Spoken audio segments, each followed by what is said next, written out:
People versus Gabrielle Jejena.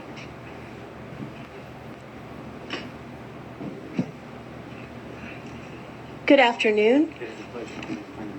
Welcome to the courtroom, and I'll have you take a seat and please state your name for the record. Gabriel Gehenna. Thank you, Mr. Gehenna. The ticket was issued May 25th, 2021. It alleges one violation of Vehicle Code 22350, the basic speed law, unsafe speed for prevailing conditions. If you have an advisement form, I'll ask that you provide that to the bailiff. Do you have an advisement form? Madam, if I may interject. What did you want to say? We've already filed a notice of breach and notice of agreement, notice of acceptance, statement of account, case bond, and certificate of credit, which should be seen as I've already made a general appearance in the case. And I have filed excuse me. Go ahead and finish. Go ahead. The notice of motion for summary judgment, and that's what I believe that we were supposed to be reviewing today is the notice. I set it for today. The other side is not opposed at all to the summary judgment, and I brought in the actual exemplified orders that show that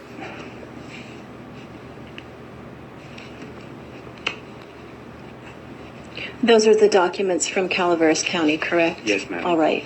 that show that we're on the reservation right now. Okay. I appreciate that. So I'll note for you, there was an order striking your filings. It was ordered yesterday. I'll note that your filings filed on June 14th, June 26th, and July 12th, respectively. Notice of breach, certificate of credit, your notice of motion and motion for summary judgment, and all pleadings attendant thereto, case bond, statement of account, notice of acceptance, and notice of agreement were all stricken by order of this court. We'll provide a copy of that. Let me explain what the court's findings were. They were unintelligible and unclear in terms of the relief that you're seeking. In other words, as to everything except the motion for summary judgment, they are not motions which are properly setting forth relief that you are entitled to entitled to be heard on by this court. As to the motion for summary judgment, as I'm sure you're aware, the authority for that is set forth in the California Code of Civil Procedure, and it's not applicable to this criminal proceeding. On that basis, there is no relief on a civil motion for summary judgment that's available to you. Because there are no actionable pleadings that were filed, the clerk of the court was instructed to strike the above listed filings. So are you, pardon me? Yes. Are you indicating that nothing has been, so there's nothing on the record that I've submitted? The only thing that you had then were the 6 documents that you filed from Calaveras County, which do not seek relief in a motion and appear to be irrelevant. So they are filed, but the only thing that we're on calendar for today is your arraignment. Yes. So we're here to arraign you, as I indicated, on the offense dated of May 25th, 2021. As I was indicating, there's an allegation of a violation of Vehicle Code Section 22350. I understand you've indicated you do not wish to sign the legal rights and advisement. So in an abundance of caution, what I'll be doing in just a moment is just reading you your rights on the record so that I can ensure that your due process rights are being met. Okay. I just want to also put on the record that the whole point of all this paperwork is to notify the court that I am an American Indian. Here's my letter from the Office of Federal Acknowledgement. When you hold it up to the light, it's got the watermarks. It has the watermark seal on it to indicate its authenticity and that our jurisdiction has already been approved by the Department of Interior through the Secretary of the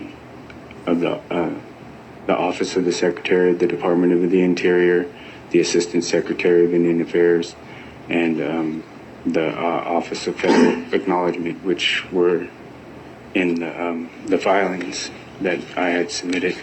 I just want to put that on the record. And I appreciate that. It does not alleviate your responsibility to file the California Vehicle Code.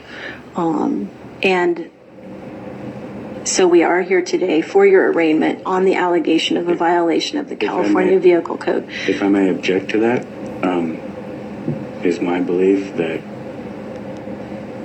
the tribe holds the civil regulatory jurisdiction and that the vehicle code falls within civil regulatory jurisdiction, so I would have to object to that. I understand. I'm overruling your objection, and we're going to proceed with the arraignment as indicated.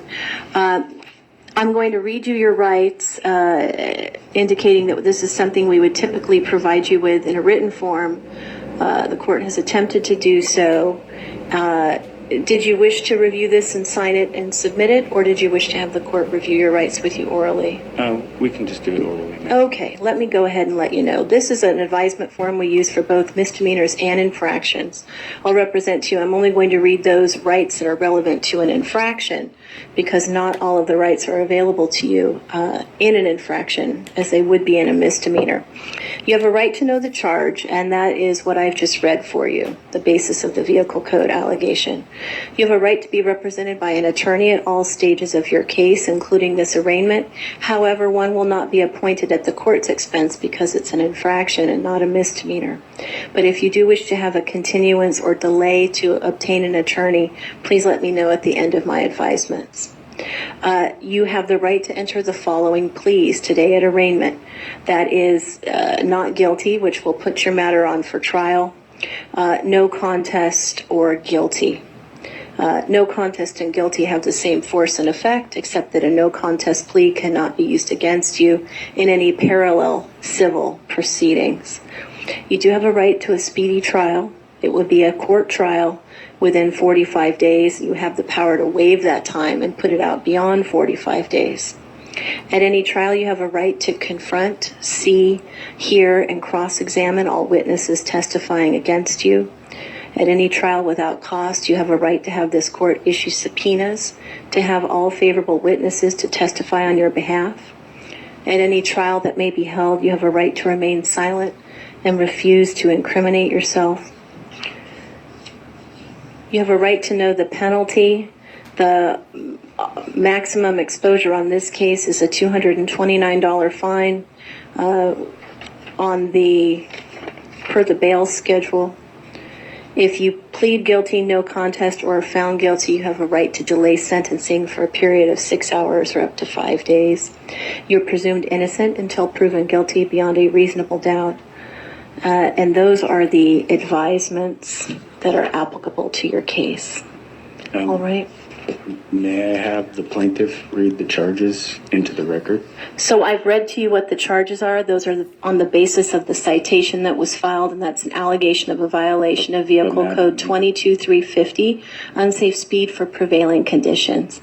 What plea did you wish to enter? Madam, you're not the plaintiff, though. I was asking for... You're not required to have the plaintiff read the charges against you. The basis of the arraignment is to allow the court to read the charges against you, and I've let you know what those charges are. It's one count on the basis of the citation issued May 25th, 2021.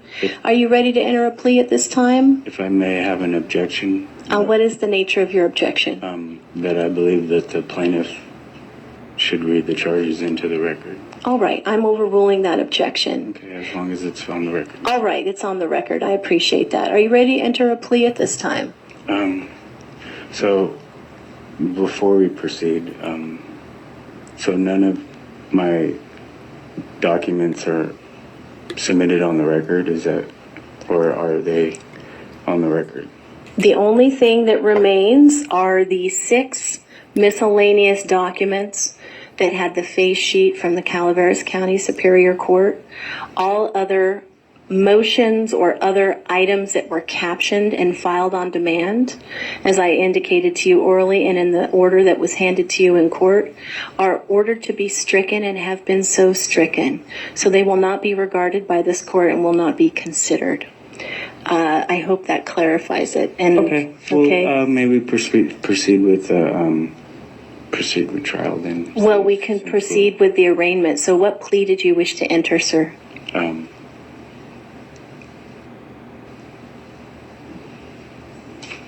If you'd like to go to trial, a not guilty plea is the plea that would allow you to proceed to trial. And the alternative, if you wish to waive your right to trial and resolve the matter today, the options would be for a plea of no contest or guilty. Right. Okay. But the only way for me to be able to get my paperwork into the record would be to proceed with trial, because you're telling me that none of this is on the record because you have stricken it. I'm telling you that I've reviewed what you filed. There is nothing actionable or relevant. They are vague, ambiguous, and not appropriate in this type of a case. And on that basis, they have been stricken. The only thing before the court today is the arraignment. Do you know what plea you wish to enter? Not guilty. All right. Are you waiving your time to trial, or would you like your trial within 45 days? Maybe have a speedy trial. All right. No time is waived. Trial is set within 45 days. Madam Clerk, that's going to put us on a trial date of August 31st at 3 p.m. Any conflicts for you? August 31st at 3 p.m. for trial. That's a Tuesday. I don't believe I have any arrangements already. Let me check. No, that should be fine. But if you need to for some reason continue it, you need to give the court at least 10 calendar days. Okay. There's a form that you can get from the clerk's office, and you can continue it by that written request. For today's purposes, we'll confirm your not guilty plea. Matter set for trial August 31st, 3 p.m., Department 3. And we'll see you then. The minutes will have the date and time. Thank you for coming in. Have a good day. I appreciate it.